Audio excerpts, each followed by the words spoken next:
Bonjour, c'est ProSoft Togo et nous allons vous présenter le logiciel qui s'appelle ProComptable pour gérer la comptabilité. Nous avons deux versions de comptabilité, la version impair et puis l'autre version qui est liée à la gestion commerciale.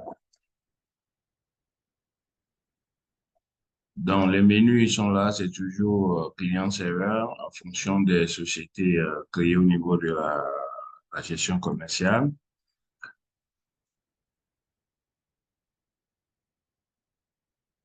Nous avons, par exemple, le plan comptable.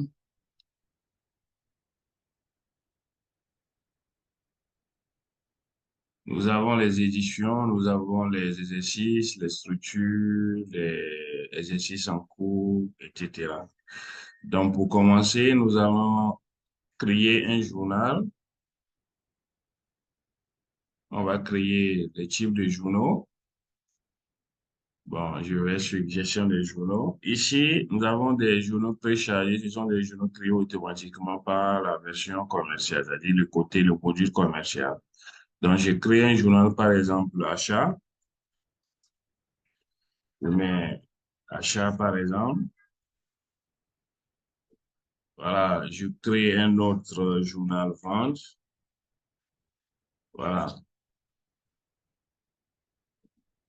C'est vrai, au niveau, cette version qui est liée à la gestion commerciale, nous ne devons pas passer les écritures d'achat, les écritures de vente, mais nous les créons juste pour faire des démonstrations.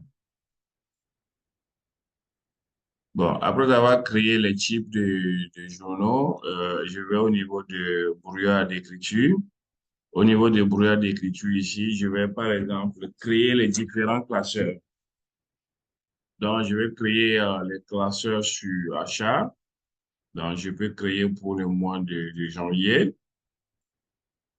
Voilà. Je peux créer pour, toujours pour achat, je peux créer pour le mois de février. Comme je peux décider de créer le journal pour les classeurs, pour tous les journaux avec tous les mois. Donc, je prends par exemple mars, c'est que ça.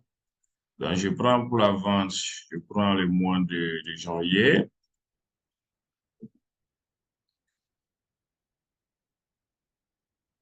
Février,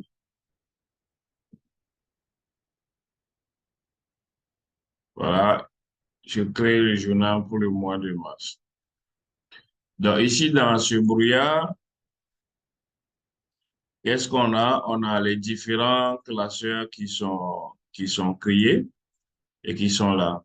Donc, je peux prendre un mois pour voir les classeurs qui sont là, comme je peux prendre un classeur pour voir les mois ou bien les périodes qui sont disponibles. Donc, ici, pour passer une écriture, voilà, supposons que je vais passer une écriture dans le journal de achat janvier, c'est-à-dire le classeur janvier. Je prends par exemple achat, je prends le classeur de janvier et je vais passer l'écriture. Je vais faire ajout euh, écriture. Bon, je mets une date opération janvier 2021.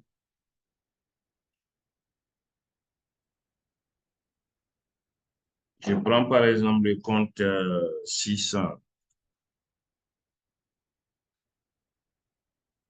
achat-import.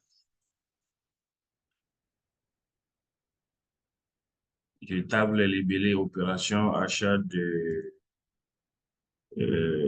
marchandises. Bon, achat des marchandises, par exemple, sans préciser. C'est avec 200 000. Je continue l'écriture. S'il y a un numéro d'imputation, je mets le numéro d'imputation.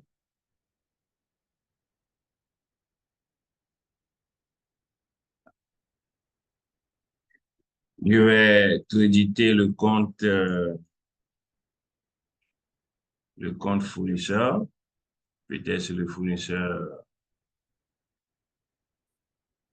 qui est là et je contrepartie, je balance par le montant. Donc, par exemple, numéro de pièce, j'avais mis autre chose. Peut-être que c'est le 30001. Voilà, le 30001. Donc, j'ajoute, là, dit écriture non équilibrée, parce qu'en haut, j'avais mis 20 000. C'est plutôt 200 000. Et j'ajoute l'écriture. Voilà, je viens de passer une écriture d'achat. Je peux, peut-être la date d'opération, c'est 07 janvier. Sur les 07 janvier, 07 janvier 2021. Je prends le fournisseur.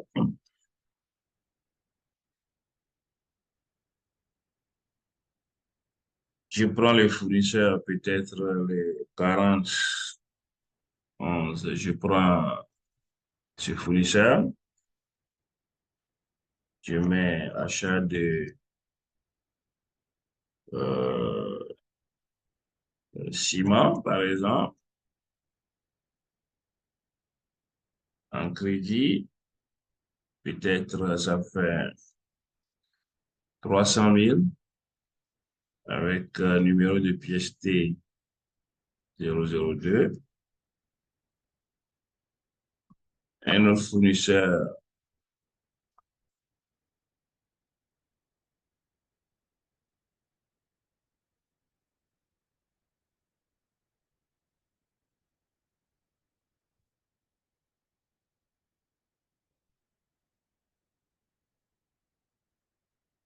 euh, 120 000. Et puis, j'écris la ligne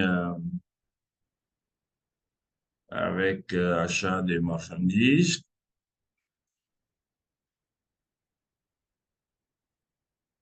Donc, je vais seulement équilibrer. Et puis, j'ajoute. Donc, bref, pour passer les écritures dans cette comptabilité, c'est simplifié. Vous avez des colonnes débit, vous avez les colonnes crédit. Et ici, en fonction du classeur, on est guidé par la date. Si je vais sortir de ce classeur en 2022, il va signaler que ça doit être janvier 2021. Si je prends, par exemple, une date en février, ça va toujours nous dire que le classeur, là, ça concerne janvier, ainsi de suite. Donc, bref, pour passer des écritures, c'est comme ça que ça se passe. Je peux, par exemple, si je prends le 0 ou bien le 10 janvier 2021, c'est une autre écriture. Je prends ce fournisseur, achat de 100 000. Je vais sur la ligne, je prends un autre fournisseur. Voilà, peut-être c'est achat de 200 000. Un autre fournisseur,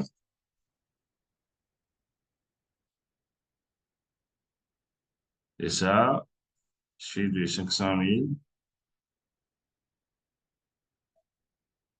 Maintenant, j'équilibre avec cette écriture. Donc ici, je peux cliquer sur le bouton équilibrer. Ça va envoyer le montant. Je peux aussi insérer une ligne là où je veux. Et puis, je prends un autre fournisseur.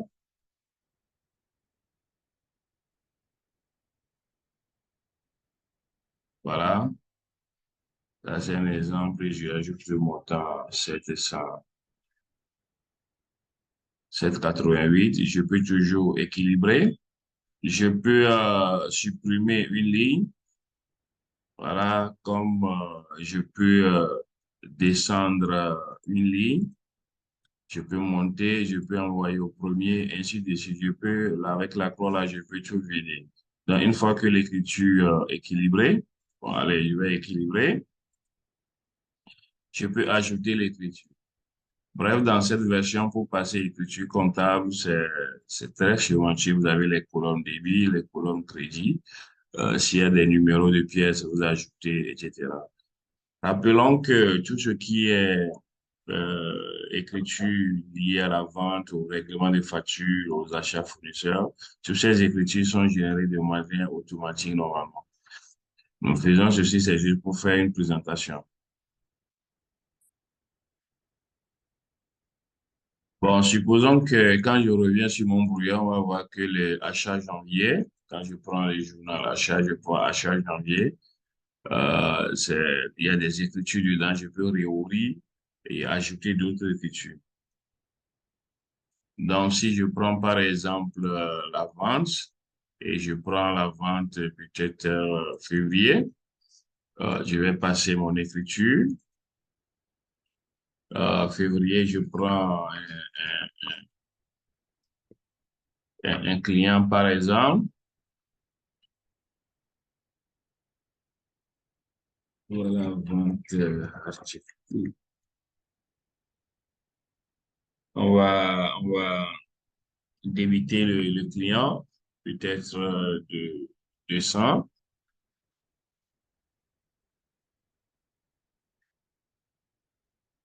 Et puis créditer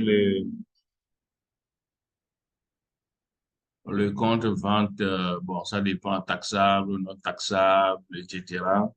Donc, bref, l'écriture, c'est la même façon qu'on va passer comme, c'est de la même façon comme on l'a passé pour la gestion des achats. Je peux équilibrer la somme et j'ai plutôt supprimé. Je reprends le compte vente non taxable. Je vais me dire mauvaise écriture. Qu'est-ce que je suis en train de faire? Insérer, équilibrer.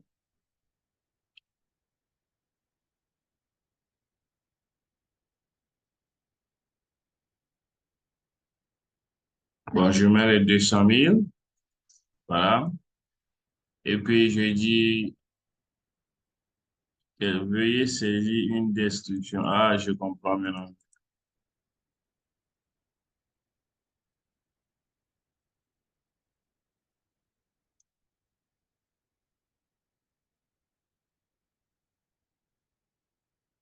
Excellent. Donc, j'ajoute l'écriture.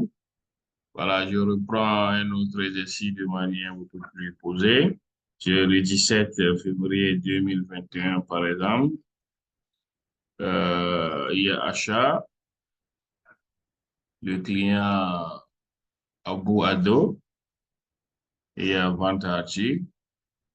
Ça fait 45 000. Voilà, s'il y a un numéro d'imputation, bien une pièce, je mets le numéro facture, je mets. On va contrepasser cela par le compte vendeur tassable et puis c'est 45 000.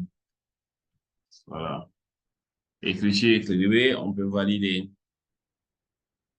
Donc, bref, pour passer écriture comptable, c'est très, très simple comme bonjour. Donc, on prend le classeur en question et puis on passe les écritures. Donc, c'est un peu comme ici, on a les écritures, on peut toujours ajouter d'autres écritures. Et quand je prends par exemple la vente, c'est les écritures qui sont dedans, on peut ajouter d'autres. Une écriture, on peut modifier, bien sûr, je peux rappeler l'écriture modifiée. Peut-être que c'était une erreur, c'était 450 000. Voilà, donc c'est équilibré. Donc, je peux modifier l'écriture dans le classeur. Donc, comme on peut supprimer aussi les écritures, avec ici, je peux supprimer les écritures, je peux, voilà, imprimer, visualiser les écritures.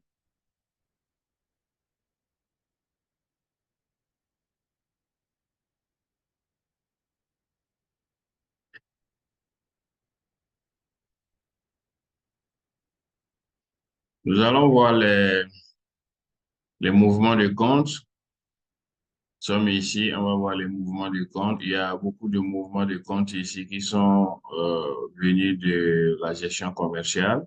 Toutes ces écritures, ce sont des écritures de la gestion commerciale. Bon, c'est ça que j'ai passé tout à l'heure. Donc, on peut les regarder. Et ça, c'est l'écriture.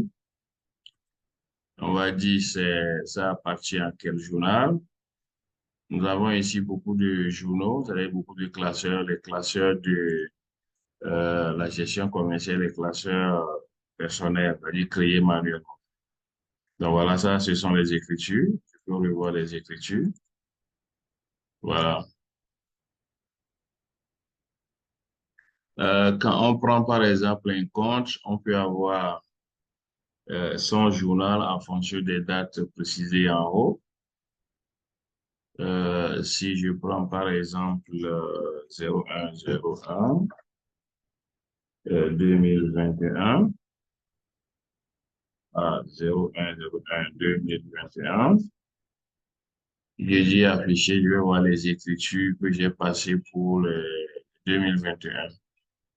Ici, il y a une confusion, nous sommes en 2022, ouais, mais on traîne avec les exercices de 2021.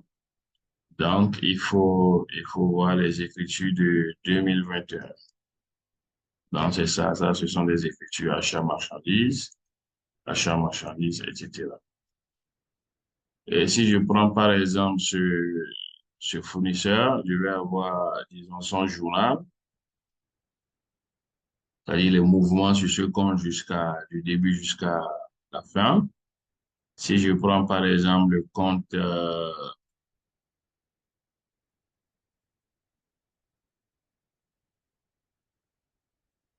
vente taxable, voilà, ça c'est les ventes taxables, ça c'est les écritures qui sont venues de la gestion commerciale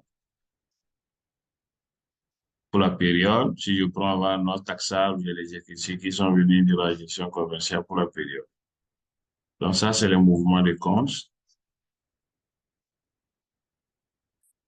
Nous avons grand livre détail. Grand livre détail, ça veut dire qu'on peut voir tout ce qui est écriture.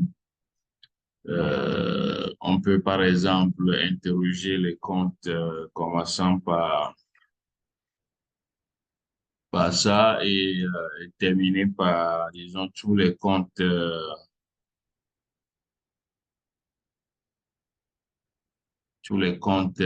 clients. Voilà, donc ça veut dire que ce que je viens de faire, j'ai fait une recherche pour afficher pour les comptes clients. On peut faire pour euh, un seul compte. Je veux consulter le compte commençant par ceci, j'affiche. Ça veut dire que j'ai le compte pour le client Shims. On peut afficher par intitulé, ainsi de suite. Donc, si je vais réimprimer le grand livre de Shims, donc avec cumul mensuel, je vais avoir une présentation du grand livre, le grand livre détail, avec ses cumuls mensuels. Je peux avoir le cumul standard, ça veut dire qu'il n'y a pas le cumul mensuel, mais on a l'ensemble. Donc, je vais, par exemple, au niveau de la balance des comptes. Quand je vais au niveau de la balance des comptes, voilà, par exemple, il y a la balance des comptes à 6 colonnes. Vous avez les soldes d'ouverture, début et crédit. Il y a les mouvements et puis le solde final. Donc, je peux afficher la balance des comptes par les grands comptes, c'est-à-dire avec les comptes racines. Ça, c'est un exemple que je peux imprimer. On peut imprimer la balance des comptes ou bien visualiser la balance des comptes avec les comptes de tiers inclus. Donc, ça veut dire que c'est détaillé. On a le niveau de chaque. de chaque client ou chaque fournisseur. Voilà, par exemple. Donc, j'ai affiché pour ce fournisseur. Voilà. Donc, si les comptes sont liés et que tout est bien opérationnel, on peut avoir le bilan qui est généré de manière automatique. Voilà. Et puis, on doit avoir le compte de, le compte de résultat aussi qui doit être généré de manière automatique.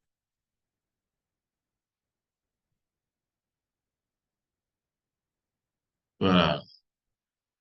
Maintenant, revenons sur le plan comptable. Le plan comptable, par défaut, il y a certains comptes qui viennent de manière automatique de la gestion commerciale.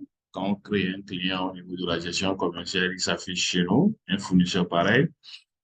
Pareil pour les banques. Mais pour créer un compte, nous avons, par exemple, créé un compte général. Et ici, je saisis le numéro de compte, par exemple, un compte commençant par 5. Donc, quand je commence par saisir le chiffre, il va me donner les comptes exemples qui existent. Je prends par exemple un chèque de voyage. Je peux m'inspirer de ça pour créer mon compte. Ou bien, je peux faire les ramifications que je veux. Et ici, j'ai paramétré pour que les comptes s'affichent sur 9 caractères. C'est pour ça, donc, quand je m'arrête ici, je sors de ce champ, il va compléter pour faire les 9 caractères. Voilà, ça, c'est comme ça qu'on va créer un compte. Ça, c'est un exemple de création de compte. Un compte, on peut changer l'écriture. Pas changer l'écriture, mais on peut modifier un compte, même si on a passé des écritures avec ce compte. J'ai par exemple ce client, je vais rechercher par exemple James. Dans les comptes, c'est 16. Si le compte l'a changé, on veut changer le compte. Donc, il suffit seulement de modifier, hein, changer le compte. On va mettre le nouveau On va mettre le nouveau compte ici. Et puis, quand on va valider, il va parcourir tous les mouvements, il va parcourir toute la base de données pour changer le numéro de compte. On peut changer le numéro de compte racine aussi. C'est quoi un compte racine? Par exemple, tous les clients qui sont ici, voilà, ils ont leur compte racine terminé par 000 client. Et ça qui permet d'avoir les rapports au niveau de la balance ici. Les rapports cumulés sur le compte, on a tous les fournisseurs regroupés et tous les clients regroupés. Bon, on peut passer écriture comptable sur un journal déjà clôturé. Par exemple, je vais sélectionner le journal achat. On peut toujours continuer par ajouter des écritures dessus.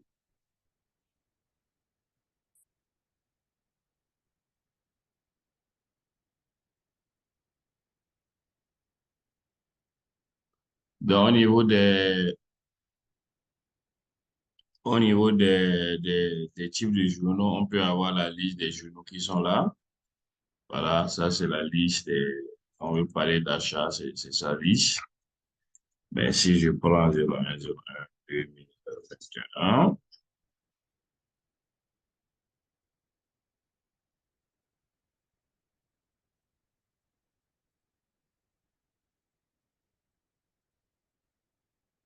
on peut visualiser une écriture, on peut exporter des écritures les écritures de ce module vers un autre module. Comment on peut les exporter vers une autre base de données, un autre système de gestion et de comptabilité. Bon, ici, c'est l'édition des états financiers, c'est ça les rapports qu'on a présentés tout à l'heure. Et quand on se connecte à cet exercice, disons à ce module, il, il va poser la question il va poser la question pour demander à quel exercice on veut se connecter, à quelle société également. Donc, je reprends par exemple ça, c'est vous prenez ça, c'est la gestion de plusieurs sociétés. Et quand vous vous connectez maintenant, il va poser la question si vous voulez vous connecter à quel exercice. Ici, dans notre exemple, on a que 20, 21, c'est des exercices. Sinon, on va avoir l'exercice 20, 21 et puis l'exercice 20, 22. Donc, on se connecte à l'exercice, on travaille dedans et puis à tout moment, on peut changer d'exercice. Je peux sélectionner un autre exercice, je peux quitter l'exercice 2021, aller dans un autre exercice et passer des écritures. Et au niveau des rapports, je peux voir les archives, les mouvements, je peux voir l'exercice 2020, si ça existe. Voilà, je peux voir l'exercice 2021, si ça existe, ainsi de suite.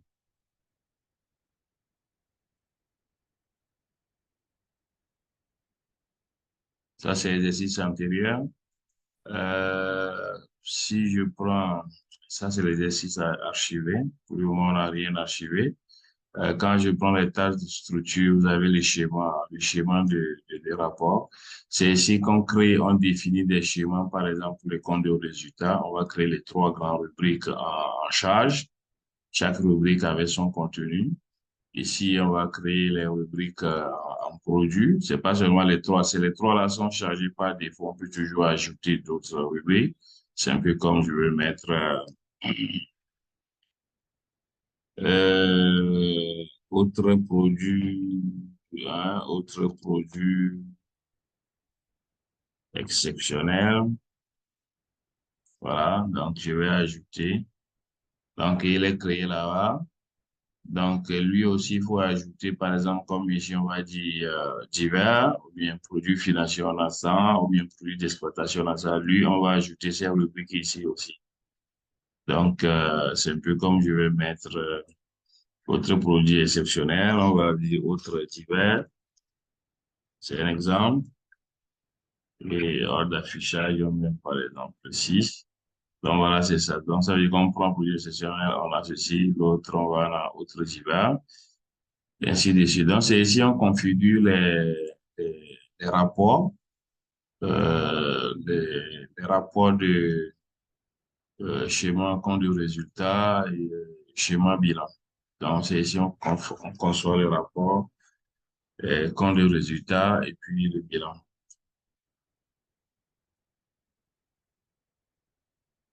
Voilà, il y a aussi les classes de compte de report à nouveau qui sont configurées dans cette table. Donc, naturellement, il y a la gestion des utilisateurs, on peut changer les options de paramétrage, etc. C'est ici aussi qu'on configure, par exemple, les comptes utilisés par la gestion commerciale. Donc, ce module que nous avons présenté, c'est un module qui est greffé sur la gestion commerciale de ProSoft. Il est très facile à exploiter.